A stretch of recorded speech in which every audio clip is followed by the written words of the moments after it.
आज की कहानी उन लोगों को सुननी चाहिए जो कि रिसोर्सेज की कमी की वजह से अपनी किस्मत को कोसते रहते हैं और अपनी जिंदगी में आगे बढ़ने की ट्राई तक नहीं करते। ध्यान से सुनिएगा। तो हुआ कुछ यूं कि एक लड़का काम की तलाश में गांव से बड़े से शहर में पहुंच जाता है। अब उसके पास पैसों की कमी होती है, इसके लिए उसे जल्द से जल्द नौकरी ढूंढनी थी। अब वो आसपास पता करता है तो उसे मालूम पड़ता है कि एक बड़ी सी कंपनी है, वहां पे ऑफिस बॉय की जरूरत है। अब जैसे ही वो वहां पर पहुंचता है, वहां का एचआर उसका टेस्ट लेने के लिए थोड़ी बहुत ऑफिस की क्लीनिंग करवा के देखता है। अब उसमें वो परफेक्ट होता है तो वो एचआर उसे कहता है कि नौकरी तो तुम्हें मिल जाएगी, तुम एक काम करो, तुम अपना मेल आईडी दो, मैं तुम्हें जॉब लेटर भेजता हूं मेल पे। तो वो लड़का प्यार से बोलता है कि सर मेरे पास मेल आईडी नहीं है। तो वो एचआर क्या कहता है पता है? वो एचआर ये कहता है कि इस डिजिटल वर्ल्ड में जिसके पास मेल आईडी नहीं है वो एग्जिस्ट ही नहीं करता, और जो एग्जिस्ट ही नहीं करता उसे मैं नौकरी कैसे दूं? तुम यहां से जा सकते हो, मैं तुम्हें नौकरी नहीं दे सकता। वो लड़का निराश हो जाता है, लेकिन सरवाइव तो करना था। गांव से आखिरकार घर छोड़ के आया है, उसके जेब में ना 100 रुपए थे।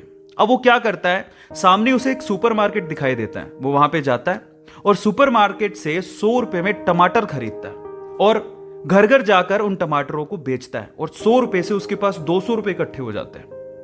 अब वो बैठ के सोचता है कि यहां पर शहर में जो लोग हैं ना, वो इतने व्यस्त हैं कि वो सुपरमार्केट जाके शायद टमाटर भी नहीं खरीद सकते या रोजमर्रा की चीजें नहीं खरीद सकते।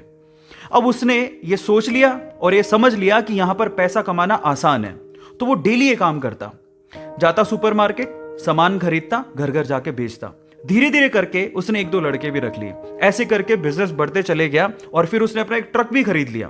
फिर वो आसपास के गांव से सब्जियां लेके आता और वहां पर बेचता। ऐसे करके वो बंदा 1-2 साल के अंदर ही मिलियनर बन गया। अब एक बार क्या हुआ कि कोई पॉलिसी बेचने वाला जो फैमिली पॉलिसी बेचता था वो उसके घर आया और सारा पॉलिसी का फॉर्म भरवा के उससे कहता है कि सर आप अपना मेल आईडी दीजिए, मैं आपकी पॉलिसी को कंफर्म कराता हूं कंपनी से। तो वो बंदा फिर से कहता है कि मेरे पास मेल आईडी तो नहीं है। तो वो पॉलिसी वाला जो पॉलिसी बेचने आया था वो इस बंदे को कहता है कि सर इस डिजिटल वर्ल्ड में अगर आपके पास मेल आईडी होता तो आप कहां के कहां होते, आपका बिजनेस कहां का कहां पहुंच जाएगा, सर मेल आईडी तो रखिए। तो फिर वो प्यार से जवाब देता है कि अगर मेरे पास मेल आईडी होता ना तो आज मैं किसी बड़ी सी कंपनी में ऑफिस बॉय की नौकरी कर रहा होता। इसीलिए आपके पास अगर रिसोर्सेज नहीं है तो उसका रोना बंद करिए और आपके पास जो है उसकी कीमत को समझिए और वहीं से ही पैसे कमाने की और आगे बढ़ने की कोशिश करिए, रास्ता अपने आप मिलेगा। गाइस ये कहानी आपको कैसी लगी चैट सेक्शन में जरूर लिखिएगा, और ऐसी अमेजिंग वीडियोस के लिए और ऐसी अमेजिंग कहानियों के लिए हमारे चैनल को सब्सक्राइब कर लीजिएगा।